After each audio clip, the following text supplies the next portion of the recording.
Dante Moore is headed to Oregon. We got to talk about what it means.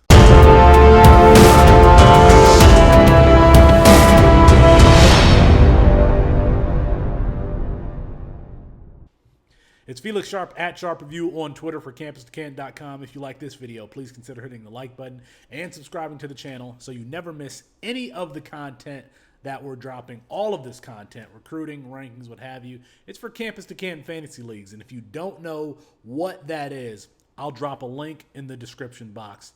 So Dan Lanning and Kenny Dillingham go all the way to Detroit King and pull Dante Moore, who some consider to be the best quarterback prospect in a very highly touted 2023 class between Arch Manning, Nico Iamaleava, Malachi Nelson going to USC.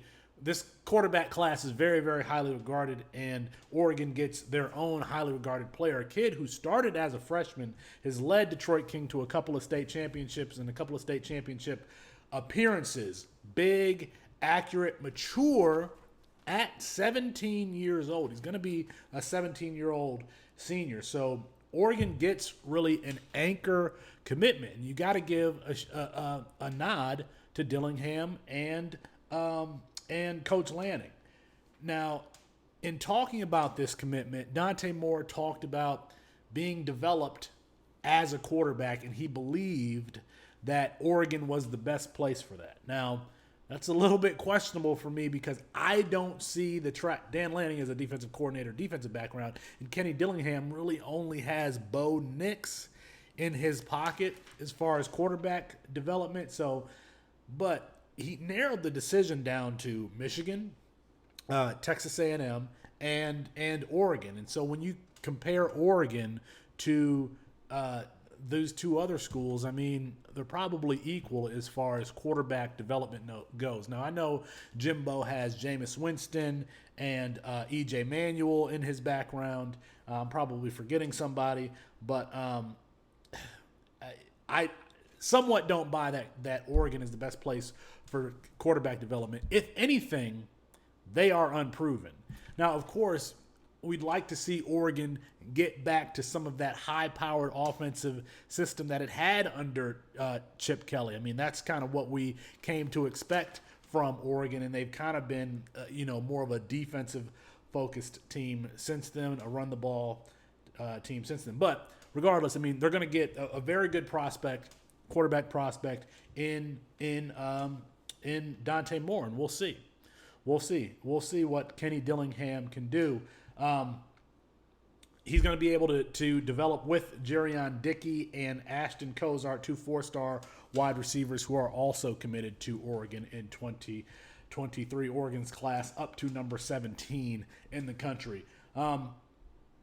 He said it was the best place for quarterback development. It's not great for Michigan.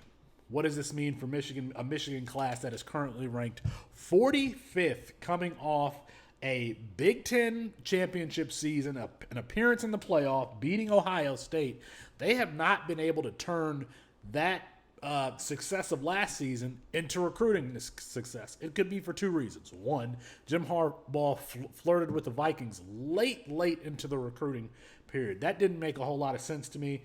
And then if we talk about development, I mean, Jim Harbaugh has been around a long time, and the only development that he could speak to is probably Andrew Luck, who he didn't even start as a freshman there at Stanford. So this is bad for Michigan in that Oregon just came and took somebody out of your backyard. I mean, King is what, like 45 minutes away from maybe an hour or so from that campus. So that is it's not good. It's not looking good for Jim Harbaugh, and it's going to be let's see what they do this season. Let's see what they do with J.J. McCarthy. Let's see what they do with Donovan Edwards. Let's see what they do with some of the wide receivers that they recruited, because that has been Michigan's Achilles heel under Harbaugh, is developing an offense. So, and we're going to see how Josh Gaddis performs at Miami to see if was he the problem or is it Jim Harbaugh. And I know I'm saying it's a problem when they had a great rushing attack, but you all know what I mean. I mean, in 2022, you have to be able to throw the football, and Michigan hasn't been very good, like ever, throwing the football. So why would Dante Moore go there? All right.